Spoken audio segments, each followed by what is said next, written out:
Hello, నేను doctor Harish Teneti, maxillofacial surgeon, life coach and వేద శాస్త్రపాత్ instructor. ఈ మధ్య ఒక పెద్ద మెయిల్ వచ్చింది ఒక పెద్ద ఆయన దగ్గర నుంచి. బాగా చాలాసేపు నన్ను తిడుతూ, చాలాసేపు పొగుడుతూ, కన్ఫ్యూజ్డ్గా ఒక పెద్ద మెయిల్ వచ్చింది. మీరు చెప్పేవన్నీ బాగానే ఉన్నాయి, అందులో కొన్ని మిస్టేక్స్ ఉన్నాయి, అయినా కూడా కొన్ని విషయాలు నేను వీడియోలు బాగా ఓపిక్గా చూశాను. నాకు అర్థం కావాల్సింది ఏంటంటే, మీరు చెప్పేవన్నీ బాగున్నా ఎందుకు చాలామంది మారలేకపోతున్నారు, ఎందుకు ఇలా మీరు దేవుడనో భక్తనో లేకపోతే ఇంకోటనో చెప్తున్నారు. మీరు అలాంటివన్నీ ఉంటే మరి మీరు చెప్పే మాట వింటే అందరూ మారిపోవాలి కదా అని చెప్పి ఒక మంచి క్వశ్చన్ వేశారు. ఐ థింక్ ఇట్లాంటి డిస్కషన్ అవసరం. కొంతమందికి నచ్చకపోవచ్చు, కొంతమందికి నేను చెప్పేవి ఇష్టం లేకపోవచ్చు, కొంతమందికి చాలా బాగా నచ్చచ్చు. కానీ ఈ ప్రాబ్లం మాత్రం అందరిది. అందరికీ అన్నీ తెలుసు. ఈ రోజుల్లో మోటివేషనల్ స్పీకర్స్ ప్రతి ఇంట్లో ఉన్నారు. ప్రతి వాట్సాప్ మెసేజ్లోనూ ఏదో ఒక మోటివేషనల్ స్పీకింగ్ అవుతోంది. అందరికీ అన్ని విషయాల మీద ఎంతో కొంత అవగాహన ఉంది. అయినా కొంతమందికి అన్నీ తెలిసినా ఎందుకు చెయ్యలేకపోతున్నారు, ఎందుకు సాహసం చేసి ముందుకు వెళ్ళి వర్క్ చేయలేకపోతున్నారు, రిజల్ట్ రావట్లేదు ఎందుకు? ఇది చాలామందికి ఉండే సమస్య. దీన్నే ఇప్పుడు ఎనాలిసిస్ పారాలిసిస్ అని చెప్తారు. ఎనాలిసిస్ పారాలిసిస్ అంటే ఏంటంటే, ఆ సబ్జెక్ట్ మీకు అన్ని అవగాహన తెలిసిపోయినప్పటికీ చాలా ఆలోచించి ఎనలైజ్ చేస్తారు, కానీ దాని మీద ఏ యాక్షన్ తీసుకోలేక పారాలిసిస్ అయిపోతుంది. ఏమీ పని చేయలేకపోతున్నారు. ఒకవేళ మీరు జిమ్కి వెళ్ళి బాడీ పెంచాలి అనుకున్నారనుకోండి, దాని గురించి ఇంకా అన్ని రకాల వీడియోలు చూసి ఆయన గొప్పవాడు, ఈయన గొప్పవాడు, అలా అయితే బాగుంటుంది, ఇలా అయితే బాగుంటుంది, అక్కడ గొప్ప ఇక్కడ గొప్ప అని అన్నీ తెలుసుకుని, ఓహో 6 ప్యాక్ అయితే ఇలా తినాలా, ఈ ప్రోటీన్ తీసుకోవాలా, ఈ డైట్ చేయాలా, ఈ షేక్ తాగాలా, లేకపోతే క్రియాటిన్ తీసుకోవాలి, రకరకాలుగా అన్నీ తెలిసేసుకుంటారు. కానీ ఏది చెయ్యాలో తెలియక స్టక్ అయిపోతారు. లేదా ఒక 2 రోజులు స్టార్ట్ చేస్తారు, అప్పుడు అర్థమవుతుంది, ఓహో ఇది ఇన్స్టాగ్రామ్లో యూట్యూబ్లోనూ చూపించినంత ఈజీ కాదు బాడీ తయారు చేసుకోవడం, చాలా టైం పడుతుంది అని. అది నాకు చేత కాదు అని ఒప్పుకోలేక ఏం చేస్తారంటే, యాక్చువల్గా ఆఫీస్ బిజీ ఉన్నాను బాస్, ఈ మధ్య మా ఇంట్లో మ్యారేజ్ వచ్చింది, ఆ మ్యారేజ్ ఫంక్షన్ వల్ల బిజీ అయిపోయాను, రేపు ఎగ్జామ్ ఉంది దానివల్ల బిజీ అయిపోయాను, ఆ నెక్స్ట్ మంత్ ఎగ్జామ్ ఉంది కాబట్టి బిజీ అయిపోయాను, ఇట్లాగా ఏదో కారణాలు చెప్పి పని మాత్రం చేయరు. పోనీ దాని గురించి ఇన్ఫర్మేషన్ అడగండి, బైసెప్స్ ఎలా చేయాలి, ట్రైసెప్స్ ఎలా చేయాలని టక చెప్తారు. లేదా యూట్యూబ్లో వీడియోలు ఓపెన్ చేసి షేర్ కూడా చేస్తారు, కానీ చెయ్యరు. టూ మచ్ ఆఫ్ అనాలిసిస్ చేయడం ఈ రోజుల్లో పెద్ద పాండమిక్గా మారింది. ప్రతి వ్యక్తి, మీరు కావాలంటే ఏ తల్లిదండ్రులన్నా కూర్చోబెట్టాడు కానీ మీ పిల్లలు ఎలా ఉన్నారని, వాళ్ళకి అన్నీ తెలిసినట్టే పోజులు కొడతారు, కానీ ఎందుకో మార్కులు రావు, లేకపోతే సక్సెస్ కారు, లేకపోతే ప్రతిదానికి కోపం వస్తుంది, ప్రతిదానికి ఇరిటేట్ అవుతారు అని చెప్తారు మీకు. ఎందుకు అంటే this is called analysis paralysis. Too much of analysis on anything. కోడిగుడ్డు మీద ఈకలు పీకినట్టుగా ప్రతి దానికి కూడా ఒక అనాలిసిస్ చేసేసి చాలా తెలివి పెట్టేస్తున్నాను అని ఫీల్ అయిపోయి కొంతమంది ఒక రాంగ్ డైరెక్షన్లో వెళ్తున్నారు. సో ఈరోజు మనం మాట్లాడుకోబోతున్న వీడియోలో ఇవి ఎవరికి ఉంటాయి, ఇలా ఎందుకు జరుగుతుంది, అన్నీ తెలిసినప్పటికీ నేను ఎందుకు చేయలేకపోతున్నాను, ఇది ఎలా ఉంటుందంటే ఆత్మజ్ఞానంలో ఉంటుంది. ఆత్మజ్ఞానం గురించి తెలిసినా ఎందుకు నాకు ఆత్మ అంటే ఏంటో తెలియట్లేదు అని ఎలా ఉంటుందో, అలాగే ఈత రావడానికి పుస్తకం మొత్తం చదివిన, హౌ టు స్విమ్ అనే బుక్ మీరు 10 సార్లు పైకి కిందకి చదివినా నీళ్లలోకి దిగకపోతే మీకు ఎలా అయితే స్విమ్మింగ్ రాదో, అలాగే ఎన్ని విషయాలు తెలుసుకున్నా మీరు దిగి చెయ్యకపోతే రాదు, చేత కాదు. ఎప్పుడు కూడా థియరీ అండ్ ప్రాక్టికల్. థియరీ ఒక్కటే వచ్చినా సరిపోదు, ప్రాక్టికలే డైరెక్ట్గా చేస్తా అన్నా కుదరదు. థియరీ అండ్ ప్రాక్టికల్ ఉండాలి. అలాగే మీరు ఏదైనా చెయ్యాలి అనుకుంటే, ఏ పనినైనా చెయ్యాలి అనుకుంటే దాని గురించి ముందు కొంచెం తెలుసుకోవాలి. తెలుసుకున్న దాన్ని అప్లై చేయడం రావాలి. ఈ రోజుల్లో జనాలు ఎలా ఉన్నారంటే, I am thinking to do, I want to do, I am planning to do, అన్నీ ఇలాగా చేస్తున్నా, చెయ్యబోతున్నా, రేపు చేస్తాను, మంచి రోజు చూసి చేస్తానని చెప్పి చెయ్యబోతున్న దాని గురించి చెప్తారు, కానీ ఏం చేస్తున్నారో దాని మీద ధ్యాస పెట్టట్లేదు. సో ఇది వెరీ వెరీ ఇంపార్టెంట్. యూత్ ఎవరైనా సరే వింటున్నట్లయితే మీరు అనుకుంటుంటే చేసినట్టు కాదు, మీరు దాని గురించి రాసుకుంటుంటే చేసినట్టు కాదు, మీరు దాని గురించి మాట్లాడుతుంటే చేసినట్టు కాదు, మీరు చేస్తేనే చేసినట్లు. సో మీరు ఏదైనా తెలుసుకుంటే కొత్త విషయం, దాన్ని అప్లై చేసి చూడండి. Apply, put it in work. మీరు వర్క్ చెయ్యకపోతే మీరు ఎన్ని రోజులు ఎన్నో విషయాలు చాలా తెలివిగా ఇంటెలిజెంట్గా మీకు అన్నిటి విషయాల మీద అవగాహన ఉన్నట్టు అనిపించినా మీరు చెయ్యలేరు. అండ్ ఇన్ఫర్మేషన్ ఓవర్లోడ్ వల్ల ఒక్కొక్కడు ఒక్కొక్కలా చెప్పి మిమ్మల్ని కన్ఫ్యూజన్లో ముంచేస్తాడు. ఇది బాగా గుర్తుపెట్టుకోండి. ఎందుకంటే ఈరోజు అంతా ఇన్ఫర్మేషన్ వరల్డ్. ఇప్పుడు నేను కూడా నా వీడియో చేస్తున్నానంటే నా ఇన్ఫర్మేషన్ మీకు ఇస్తున్నా కదా, మీకు ఇంకో లాజిక్ అర్థమవుతుంది, అక్కడి నుంచి ఇంకో ఇన్ఫర్మేషన్ ఇస్తాడు. అందుకే ఈ రోజుల్లో అనాలిసిస్ పారాలిసిస్ పెరిగిపోతుంది, ఇన్ఫర్మేషన్ ఓవర్లోడ్ ఎక్కువైపోయి యాక్షన్లోకి లేకుండా పోతుంది. దీనికి గల కారణము ఇన్ఫర్మేషన్ ఎక్కువ తెలిసిపోయి మన బ్రెయిన్ ఏమనుకుంటుందంటే నాకు తెలిసింది, ఓ ఇది ఈజీ అని అనిపిస్తుంది ఫస్ట్లో. తర్వాత ఇన్ఫర్మేషన్ తెలుసుకుంటూ ఉంటే అమ్మో ఇదంతా మన వల్ల కాదు, చాలా కష్టం అనిపిస్తుంది. అండ్ తర్వాత ఇంత చేసినా ఏం లాభం, వాడు సెటిల్ అయ్యాడా వీడు సెటిల్ అయ్యాడా అని ఎవరినో చూపించి, ఎప్పుడైతే మీరు చేయకూడదు అని అనిపిస్తుందో అప్పుడు ఎవరెవరినో ఎగ్జాంపుల్ చూపించి మిమ్మల్ని కన్ఫ్యూజ్ చేస్తుంది. ఇదే మైండ్ చేసే పని. ఫస్ట్ ఇన్ఫర్మేషన్ తెలుసుకున్నప్పుడు ఎక్సైటింగ్గా ఉంటుంది, దాని తర్వాత మీరు ప్రయత్నం చేసినప్పుడు అమ్మో ఇది కష్టంగా ఉంది అని అనిపిస్తుంది.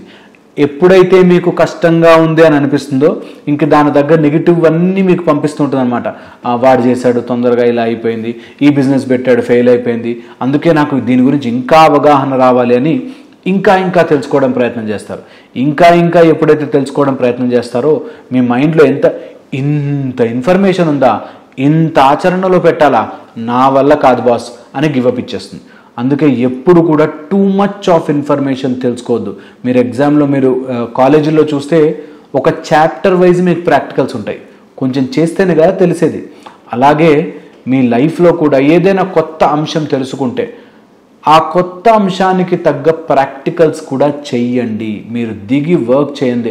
సపోజ్ మీరు బ్రహ్మ ముహూర్తం గురించి తెలుసుకున్నారు, రోజు 3:30కి లేస్తే మంచిది అని తెలుసుకున్నారు అనుకోండి, అట్లీస్ట్ ఒక 41 days చెయ్యండి, మీకు మీరు గమనించుకోండి. లేదా మీకు క్రికెట్ అంటే ఇష్టం అనుకోండి, క్రికెట్లో సపోజ్ మీరు ఒక కొత్త హుక్ షాట్ నేర్చుకున్నారనుకోండి, దాన్ని ఎవరినైనా బాల్ వేయించి కొట్టడం ప్రాక్టీస్ చేయండి. ఎంతసేపు ఫోన్లో చూస్తుంటే మీకు హుక్ షాట్ రాదు, ఎంతసేపు మీరు ఊహించుకుంటే మీకు హుక్ షాట్ రాదు. మీరు ప్రయత్నము చేస్తే తప్ప, మీరు దిగి వర్క్ చేస్తే తప్ప అందులో ప్రాబ్లమ్స్ ఏంటో మీ ముందుకు రావు. ఓహో హుక్ షాట్ ఆడాలంటే ఇక్కడ షోల్డర్స్ బాగుండాలా అని అనిపించింది అనుకోండి, ఆ షోల్డర్కి తగ్గ ఎక్సర్సైజెస్ మీరు చేయాలి. అప్పుడు ఈ నేర్చుకున్న నాలెడ్జ్కి ఇంప్రూవ్మెంట్ వస్తుంది. లేదనుకుంటే మీకు ఎన్నో రకాల కష్టాలు ఫేస్ అవుతున్నట్టు, ఈ లైఫే యూజ్లెస్ అన్నట్టు, మీకు ఏది చెయ్యాలన్నా కూడా సక్సెస్ రాక చాలా ఇబ్బంది పడతారు. ఇదే ఈ రోజుల్లో మన యూత్ని కలిచివేస్తున్న సమస్య. అందరికీ అన్నీ తెలిసిపోయి ఏం చెయ్యాలో అర్థం కాక ఇలా తెలుసుకున్న విషయాన్ని ఎలా ఆచరణలో పెట్టాలో తెలియక ఇబ్బంది పడతారు. మా దగ్గర జరిగే ప్రోగ్రామ్స్లో కూడా చాలామంది ఇలాంటి యూత్ వస్తారు, ఎంతో కన్ఫ్యూజన్లో ఉంటారు. పోనీ ఒక విషయం చెప్తే ఆ విషయం వాళ్ళకి బాగా తెలుసు, ఓ ఇది ఇలా చెయ్యాలి అని తెలుసు, కానీ దిగి చెయ్యలేరు, చేస్తే భయపడతారు. ఒకసారి నెగిటివ్ వస్తే, ఒకసారి రాంగ్ రిజల్ట్ వస్తే ఇంకా దాని వైపుకు వెళ్ళరు. ఇది వెరీ సాడ్ థింగ్. మీరు కనుక ఏదైనా ప్రయత్నం స్టార్ట్ చేస్తే wanting to do, I will think to do, I will try, ఇలాంటి మాటలన్నీ పక్కన పెట్టి నేర్చుకున్న కొంచెమైనా సరే ప్రాక్టికల్గా అప్లై చేయండి. This will help you a lot. పొద్దునే లేవడం మంచిదని తెలుసుకున్నారా, ఓకే కొన్ని రోజులు లేవండి. పొద్దునే లేచాక వేడి నీళ్ళు తాగడం మంచిదని తెలుసుకున్నారా, ఓకే కొన్ని రోజులు ట్రై చేయండి. అట్లీస్ట్ మీరు ట్రై చేస్తే మీ శరీరం ఎలా రియాక్ట్ అవుతుందో మీకు తెలుస్తుంది. తెలియనంత వరకు మీరు వీడియోలు చూస్తూ ఉంటారు, చూస్తున్నంతసేపు బబ్బా అనిపిస్తుంది, దాని తర్వాత మీరు స్లోగా డల్నెస్లోకి వెళ్ళిపోతారు, ఎప్పటికీ మీరు ఆ పని చేయలేరు. సో ఇది very important. Too much of analysis చేయొద్దు. చాలామంది అన్నీ అనాలిసిస్ చేసి ఏమీ చేయకుండా ఇంట్లో పడేడుస్తుంటారు. అలా చెయ్యకండి.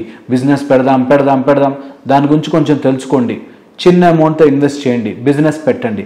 అంతేగాని బిజినెస్ గురించి నేను ఇంకా స్టడీ చేస్తున్నానండి, మార్కెట్ స్టడీ చేస్తున్నానండి, పుణ్యం కాలం కాస్త అయిపోతుంది.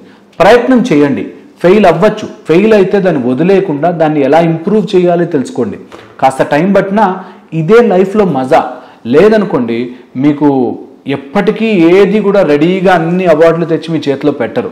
ప్రయత్నం చేయాలి, ఫెయిల్ అవ్వాలి, ఫెయిల్ అయిన దాన్ని మీరు రియలైజ్ అవ్వాలి, దాన్ని కరెక్ట్ చేసుకోవాలి, దానికి కావాల్సిన డిసిప్లిన్ పెంచుకోవాలి, అప్పుడే సక్సెస్ వస్తుంది.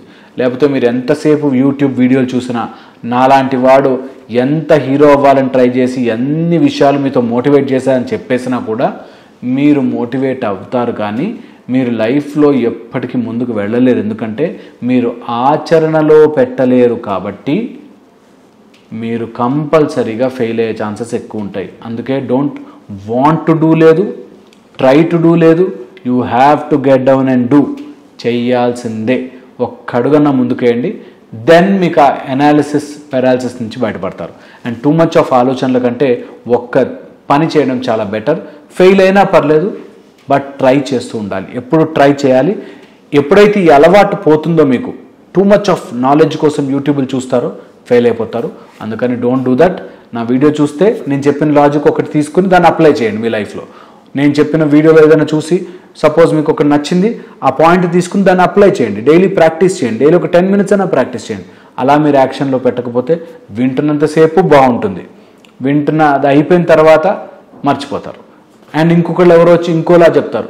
ఈ మధ్య కన్ఫ్యూజన్లో ఎలా తయారైపోయాయంటే ఓం అనకూడదు, అవుమనాలి, అవుమనకూడదు, అవుమనాలి, ఊమనాలి. ఈ టైప్లో 100 మంది 100 రకాలుగా చెప్తారు. కన్ఫ్యూజ్ అవ్వద్దు. ఒక గురువుని తీసుకోండి, ఆ గురువు చెప్పింది ఫాలో అవ్వండి, అప్లై చేయండి, రోజు ప్రాక్టీస్ చేయండి, సక్సెస్ వస్తుంది. ఓకే, ఇలా గనక మీరు థాట్ ప్రాసెస్లో ఇరుక్కుపోయి అన్నీ తెలుసు కానీ ఏమీ చేయలేకపోతున్నాను అంటే మాత్రం తొందరగా బయటపడండి. లేకపోతే that will become a disease. మన జీవితంలో ప్రతి అంశంలోనూ కంఫర్ట్ కోరుకుంటుంది శరీరం. శరీరానికి సంబంధించిన ప్రతిదీ కంఫర్ట్ చూసుకుంటుంది, సేఫ్టీ చూసుకుంటుంది. ఈ రెండు most important part of our life. Suppose మీకు లైఫ్ని అనలైజ్ చేయాలి అనుకుంటే 2 విషయాల ద్వారా మీరు నడుస్తూ ఉంటారు. ఒకటి మీ కంఫర్ట్, 2 మీ సేఫ్టీ. మీ మైండ్ ఎప్పుడు సేఫ్టీగా ఉందా లేదా అని వెతుకుతూ ఉంటుంది. ఎప్పుడైతే మీరు సేఫ్గా లేరో, సపోజ్ మీరు ఫ్రంట్ బెంచ్లో కూర్చున్నారు అనుకోండి, ఒక టీచర్ బాగా కోపం ఉంటాడు, ఎప్పుడు హోంవర్క్లు ఇస్తాడు, తిడతాడు అంటే మీరు స్లోగా వెనక బెంచ్కి షిఫ్ట్ అయిపోతారు.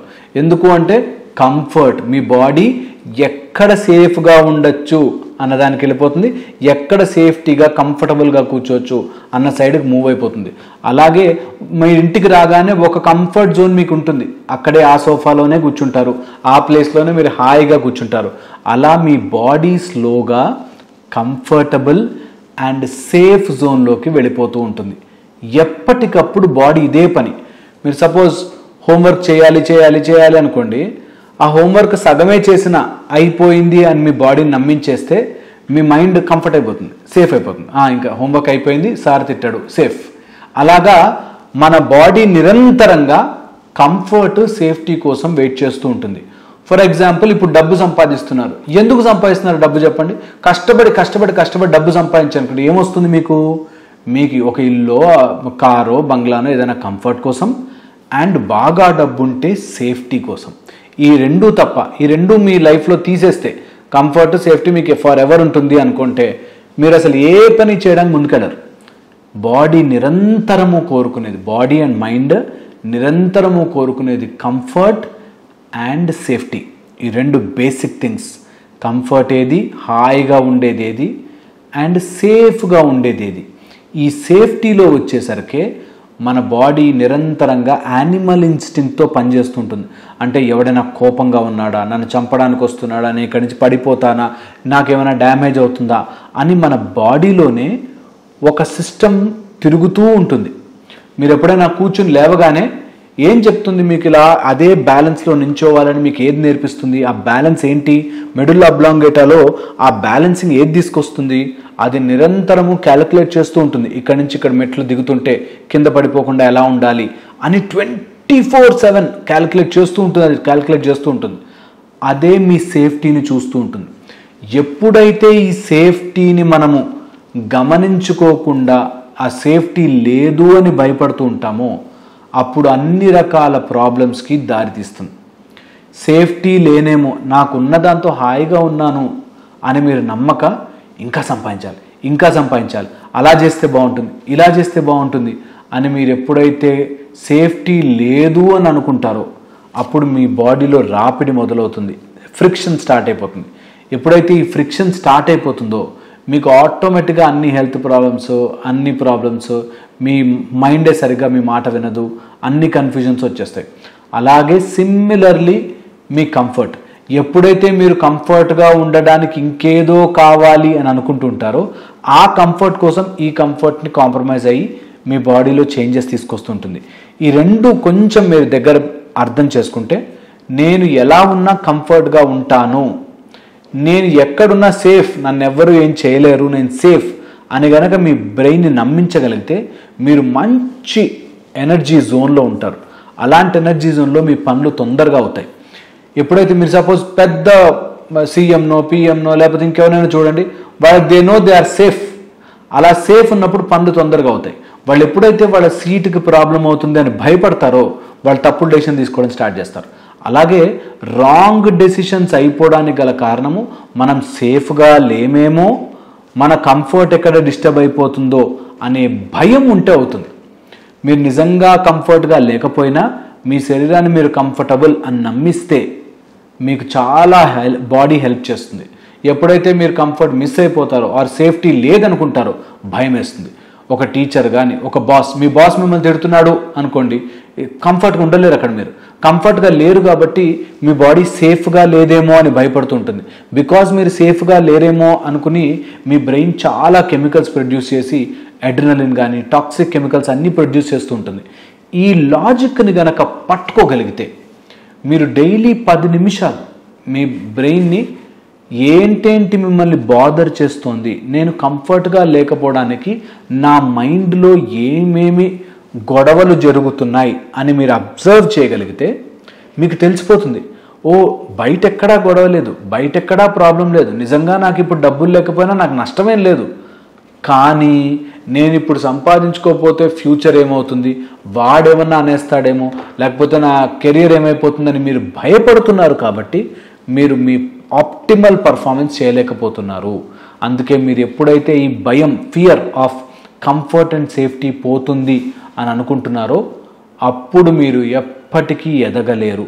కంఫర్ట్ పోయినా పర్లేదు, నేను ముందుకెళ్తాను, సేఫ్టీ ఇప్పుడు కాకపోతే రేపు వస్తుంది సేఫ్టీ నాకు తెలుసు అని ముందుకెళ్తారో చాలా తొందరగా సక్సెస్ చూస్తారు మీరు. సో ఈ రెండు లాజికల్ మీరు బాగా గుర్తుపెట్టుకోండి. కంఫర్ట్ అండ్ సేఫ్టీ మన శరీరం ఆటోమేటిక్గా పుష్ చేస్తుంటుంది, మీరు బయటికి రావాలి అండ్ మీ బాడీని నమ్మించాలి, ఇది కూడా కంఫర్టబులే. మీకు మంచి చలికాలంలో దుప్పటి కప్పుకుని కూర్చోందా కొన్ని రోజులు ఇదే సేమ్ మన ఋషులు మునులు చేసేవారు. అంత చలిలో హిమాలయాల్లోకి వెళ్ళి ఎందుకు కూర్చోవాలి, ఒకడికి ఎందుకు కళ్ళు మూసుకుని, ఇక్కడ ఇంత ప్రకృతి సౌందర్యం ఉంటే గుహలోకి వెళ్ళి ఆ చీకట్లో కళ్ళు మూసుకుని ఎందుకు కూర్చుంటాడు ఒక స్వామీజీ గారు గురూజీ అని గనక ఆలోచిస్తే మీ బాడీ కంఫర్ట్గా ఉండాలి అని, సేఫ్గా ఉండాలని ఒక లెక్క వేసుకుని అలా ఉండిపోయింది. దాని నుంచి బయటకు వస్తే మీ బాడీ ఏదైనా కంఫర్టబుల్గా సేఫ్టీగా మార్చుకోగలదు అనే విషయం మీకు తెలుస్తుంది. ఏదైనా సరే మీరు కంఫర్ట్గా సేఫ్టీగా మార్చుకోగలుగుతారు. ఎనీథింగ్ మీ లైఫ్లో ఉండే ఇప్పుడు ఏ కష్టమైనా సరే దాన్ని మీరు కంఫర్టబుల్గా సేఫ్గా నమ్మితే దట్స్ ఓకే, ఇది నేను ఫైట్ చేస్తేనే నేను దీని నుంచి బయటపడతాను అని మీరు ఎప్పుడైతే నమ్మేస్తారో అప్పుడు ఆటోమేటిక్గా మీ లైఫ్లో సక్సెస్ వస్తూ ఉంటుంది. కంఫర్ట్ అండ్ సేఫ్టీ ఈ రెండు పదాల మీద మీరు బాగా ఆలోచించండి. మీ లైఫ్లో మీకు చాలా చేంజెస్ ఈజీ అయిపోతాయి. సో టూ మచ్ ఒక దానిలో అలా ఉండిపోయి దీని నుంచి బయటపడితే నా కంఫర్ట్ పోతుందేమో అని అనుకోవద్దు. పాత ఇల్లు ఉంటే మార్చండి, కొత్త ఇంటికి వెళ్ళండి. పాత బండి ఉంటే కొత్త బండి తీసుకోవడానికి ప్రయత్నం చేయండి. మీకు అప్పులు ఉంటే తీర్చడానికి ప్రయత్నం చేయండి. ఆ కంఫర్ట్ జోన్లో ఉండిపోకుండా ధైర్యం చేసి ముందుకెళ్ళండి. ఎప్పుడైతే ధైర్యం చేస్తారో ఫస్ట్లో అలజడి వస్తుంది, కంఫర్టబుల్గా లేను, నాకు ఇది సేఫ్టీగా లేదు, అమ్మో ఇదా అయిపోతుందేమో, బిజినెస్లో పెడితే మునిగిపోతానేమో అని భయపడిస్తూ ఉంటుంది బ్రెయిన్. ఏం కాదు, కొన్ని రోజులు తట్టుకుంటే ఆటోమేటిక్గా దాన్ని దాటి బయటకు వెళ్తారు. ఇది మూర్ఖంగా ఫూలిష్నెస్తో ఏ హెల్ప్ లేకుండా చేయకుండా ఒక ప్లాన్ ప్రకారం కనుక మీరు వెళ్తే ఆటోమేటిక్గా మీరు సక్సెస్ చూస్తారు. ఆటోమేటిక్గా మీ లైఫ్ మారుతుంది. మీ లైఫ్లో ప్రతి సీన్కి నేను చెప్పిన ఈ రెండు లాజిక్లు గుర్తుపెట్టుకోండి. ఏంటి కంఫర్టబుల్, ఏంటి సేఫ్టీ, ఈ రెండుని కనుక మీరు గమనించుకోగలిగితే ఎనీ ప్రాబ్లమ్ని మీరు దాటి బయటకు వచ్చగలుగుతారు. ఇప్పుడు ఏంటి కంఫర్ట్గా ఉన్నాను, నాకు బిజినెస్ చేయాలని ఉంది, కానీ నా కంఫర్ట్ ఏంటి, ఉద్యోగానికి వెళ్తే నెలకింత వస్తాయి కదా అనే కంఫర్ట్, అలా డబ్బులు వస్తే సేఫ్గా మనం ఈఎంఐలు కట్టేయచ్చు కదా అనే సేఫ్టీ. ఇది దాటి బయటకు వెళ్ళి నేను బిజినెస్ చేసినా సంపాదించుకుంటారా, నాకేం ప్రాబ్లం లేదు అనే ధైర్యం మిమ్మల్ని చేయనివ్వదు. సో ఎప్పుడైతే మీరు దాన్ని నమ్మించగలుగుతారో, ఐఆమ్ కంఫర్టబుల్, నాకు బయటకు వెళ్ళినా సేఫ్గా సంపాదించుకోగలను అని నమ్మిస్తే మీరు ధైర్యంగా ముందుకెళ్ళగలుగుతారు. నేను చెప్పింది ఆలోచించండి. ఒక్కసారి మీరు ఆలోచిస్తే మీకు ఎంత ఇంపార్టెంట్ ఇన్ఫర్మేషన్ తెలుస్తుందో. అంత ముఖ్యమైన ఇన్ఫర్మేషన్ కంఫర్ట్ అండ్ సేఫ్టీ. ఈ రెండిటి మీదే మన జీవితం నడుస్తుంటుంది కాబట్టి వాటిని ఎలా మేనేజ్ చేసుకోవాలో మీకు తెలియాలి. మన ఎడ్యుకేషన్ సిస్టమ్ ఎలా ఉంది అంటే, ఒకతను ఒక క్లాసిక్ వీడియో చేశాడనమాట. అది చూసాక అందరం వావ్ అని అనుకున్నాం. చేప పిల్ల నీళ్లలో ఈదడానికి చాలా బాగా వస్తుంది, కానీ చెట్టెక్కడం వస్తుందా, రాదు కదా. కానీ చెట్టెక్కే కెపాసిటీతో ఒక చేప పిల్లని కనుక మనం మార్కులు ఇవ్వడం స్టార్ట్ చేస్తే ఖచ్చితంగా చేప ఫెయిల్ అయిపోతుంది, లైఫ్ టైము ఏది చేయలేను అని బాధపడి ఏడుస్తుంది. అలాగే మన ఎడ్యుకేషన్ సిస్టమ్ కూడా, ఒకడు స్పోర్ట్స్లో బాగా ఇంట్రెస్ట్ ఉంటుంది, ఒకళ్ళకి సంగీతం అంటే బాగా ఇంట్రెస్ట్ ఉంటుంది, ఒకళ్ళకి బాగా చదువుకోవడం ఇంట్రెస్ట్ ఉంటుంది, ఒకళ్ళకి మ్యాథ్స్ ఇంట్రెస్ట్ ఉంటుంది, ఒకళ్ళకి పొలిటికల్ సైన్స్ ఇంట్రెస్ట్ ఉంటుంది కదా. మరి ఎవరి ఇంట్రెస్ట్ వాళ్ళకుంటే అందరికీ A+B² నేర్పించాలి, అందరూ ఇలాంటి ఫార్ములాలే బట్టి కొట్టాలి అంటే ఖచ్చితంగా వాడు ఫెయిల్ అయ్యాడు, మార్కులు సరిగ్గా రాలేదు అనే బాధపడతాడు కదా. అలాంటి వాళ్ళు ఎప్పటికీ కూడా నేను లైఫ్లో ఏమీ సాధించలేనేమో అనే బాధతోనే ఉంటాడు కదా. అందుకని మన ఎడ్యుకేషన్ సిస్టము చాలా వీక్గా ఎంతసేపు బానిసలని తయారు చేస్తుంది, కానీ లీడర్స్ని మన కోసం మనం చేసుకునేటట్టుగా, మన కోసం మనం కొత్తగా కనిపెట్టేటట్టుగా, మన కోసం మనం ఏదైనా ఎస్టాబ్లిష్ చేసేటట్టుగా లేదు, ఎంతసేపు బానిసల్ని తయారు చేస్తుంది అన్నది ఒక ఇంపార్టెంట్ ఆర్గ్యుమెంట్. ఇది ఎంతవరకు నిజమంటే, చాలా విషయాలలో చాలామంది ఇంగ్లీష్ రాదనే, కేవలం నాకు ఇంగ్లీష్ స్పీకింగ్ స్కిల్స్ లేవు అనే ఒక్క మాటతోనే ఎంతోమంది ఇన్ఫీరియారిటీ కాంప్లెక్స్లో సాధించాలనుకుని సాధించలేక చాలామంది తడబడిపోతూ ఉంటారు, బాధపడిపోతూ ఉంటారు, భయపడిపోతూ ఉంటారు, అందులోనే ఉండిపోతారు. అందుకని మన ఎడ్యుకేషన్ సిస్టమ్ మారాలి.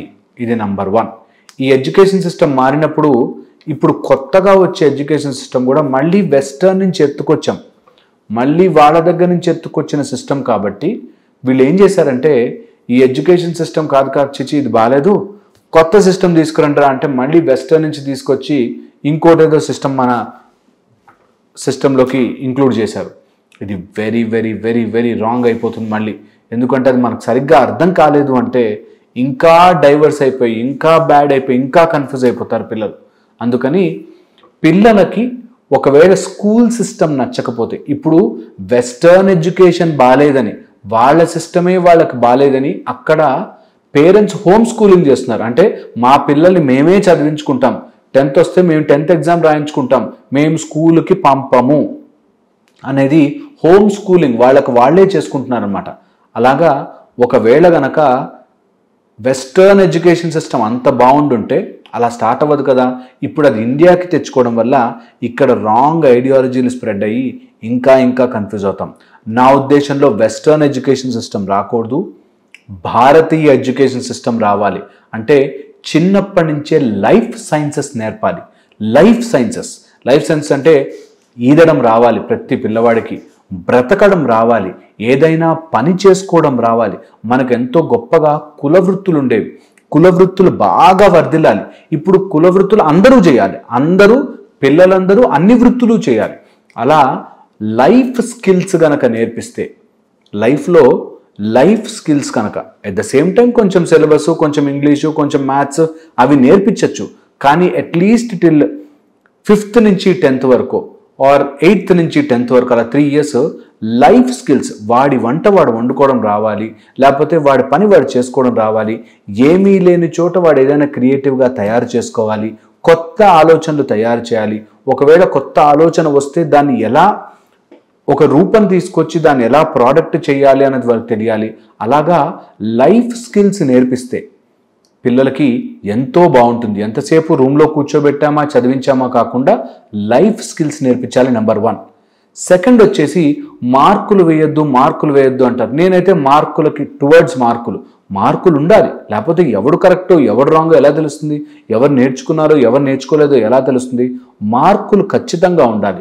నీ స్టాండ్ ఏంటో నీకు తెలియాలి.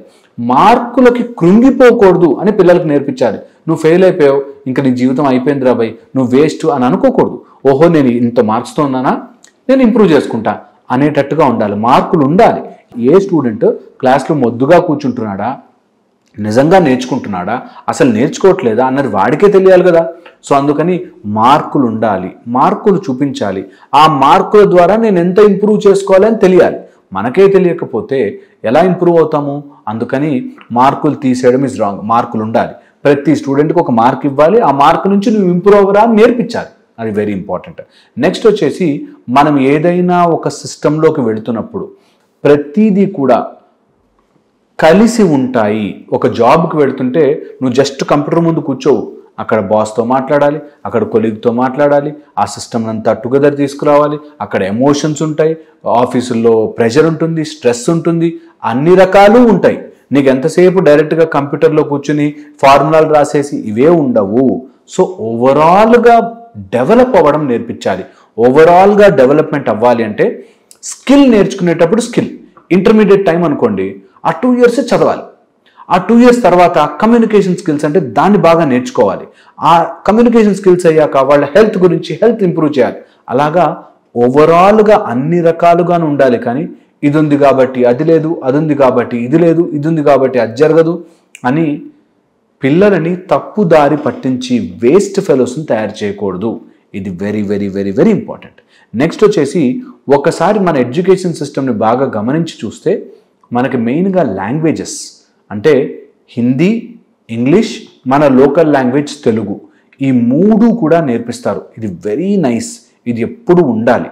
అండ్ వీటితో పాటుగా మనకి మ్యాథ్స్, సైన్స్, సోషల్ అని ఎలా అయితే నేర్పిస్తారో అలాగే ethics, morals and moral demonstration. నా ఉద్దేశంలో ఓన్లీ చదివించేసామా అన్నది కాదు, చదివిన దాన్ని డెమాన్స్ట్రేట్ చేయడానికి వాళ్ళకు ఒక ఇయర్ అంతా ఒక టాస్క్ పెట్టాలి. అంటే నువ్వు మొరాలిటీ నేర్చుకున్నావు, ఇతరులకు అన్యాయం చేయకూడదు, ఆర్ చిన్న పిల్లలకి సహాయం చెయ్యాలి, ఆర్ పెద్దవాళ్ళకి ముసలి వాళ్ళకి నువ్వు అండదండగా ఉండాలి అని ఏమైనా నేర్చుకున్నావు అనుకో మోరల్, ఆ మోరల్ని నువ్వు ఆ ఇయర్లో ఏదైనా యునిక్గా చేసి చూపించాలి. So moral demonstration by the students is also important. Moral learning కాదు, ఎథికల్ లెర్నింగ్ కాదు. అంటే నేను ఎవరికి హాని చేయకూడదు ఈజ్ ఎథిక్స్, కానీ ఇతను హాని చేయకుండా ఉన్నాడు అన్నది డెమాన్స్ట్రేట్ కనుక చేయగలిగితే పిల్లలు అప్పుడు వాళ్ళకు మార్కులు ఇవ్వాలి. అలా ఎథిక్స్ వాళ్ళ బాడీలోకి ఇంబైబ్ అయ్యి అది వాళ్ళు బయటకు చూపించేదాకా మార్కులు ఇవ్వకూడదు. అలా గనక ఎథిక్స్ నేర్పించగలిగితే, అలా గనక మారల్స్ నేర్పించగలిగితే ఖచ్చితంగా వర్కౌట్ అవుతుంది. లేకపోతే మళ్ళీ పుస్తకాల్లో ఉంటాయి, ఆ పుస్తకాల నుంచి ఎప్పటికీ బయటకు రావు. అండ్ బయటకు వచ్చాక మళ్ళీ మన జనజీవన స్రవంతిలో పడిపోయాక అన్ని రకాల దుర్మార్గపు అలవాట్లు నేర్చుకుంటాం. పెద్ద పెద్ద చదువులు చదువుకున్న వాళ్ళు మహాభయంకరమైన ఘోరాలు చేస్తున్నారు ఈ రోజుల్లో. పెద్ద పెద్ద చదువులు చదువుకున్న వాళ్ళు, డాక్టర్లు, ఇంజనీర్లు, ఐఏఎస్ ఆఫీసర్లు, పెద్ద పెద్ద చదువులు చదువుకుని గొప్ప గొప్ప పొజిషన్లో ఉన్న వాళ్ళందరూ కూడా అతి దుర్మార్గమైన పనులు చేస్తున్నారు. ఎందుకంటే ఎథికల్ డెమాన్స్ట్రేషను, ఎథికల్ లివింగ్ రాక, ఎథికల్ లివింగ్ తెలియక. అందుకని ఎథికల్ లివింగ్ ఉండాలి. అండ్ ఇలా గనక మన ఎడ్యుకేషన్ సిస్టమ్ డబ్బులు సంపాదించడంతో పాటు అందమైన ఆరోగ్యమైన డబ్బు సంపాదించుకోవాలి అన్నది కనుక మనం నేర్పిస్తే అప్పుడు మన ఎడ్యుకేషన్ సిస్టమ్ సక్సెస్ అయినట్టు, లేకపోతే ఎక్కడో వెలితిగానే ఉంటుంది. ఇంకా ఇది పెద్ద టాపిక్, బోర్డ్ అనే విషయాలు మాట్లాడుకోవచ్చు. ఎడ్యుకేషన్ సిస్టంలో మనము కంపారిజన్స్ ప్లస్ గ్రేడింగ్స్ ఇలాంటివి ఎప్పుడు చేస్తున్నా కూడా వాటి డెమాన్స్ట్రేషన్ బయటకు వచ్చాక నిజంగా అది మనిషికి ఇంబైబ్ అయ్యిందా, ఆ పిల్లవాడి జీవితంలోకి అది ఎక్కిందా అన్నది చూపిస్తేనే మనము మార్కులు ఇవ్వగలగాలి, పాస్ చేయాలి. అలా గనక వస్తే ఖచ్చితంగా మార్పులు జరుగుతాయి, ఖచ్చితంగా దేశం బాగుపడుతుంది. అంతవరకు చదివామా, ఎవరి కిందో పని చేసామా, డబ్బులు సంపాదించుకున్నామా, ఇంతే మైండ్ సెట్తో ఉంటారు. ఇది కనుక మనం ఆలోచించగలిగితే, ఎవరు ఆలోచించినా సరే, గవర్నమెంట్లో ఉన్న వాళ్ళు ఎవరు ఆలోచించినా సరే దేశం బాగుపడిపోతుంది first. Thank you so much.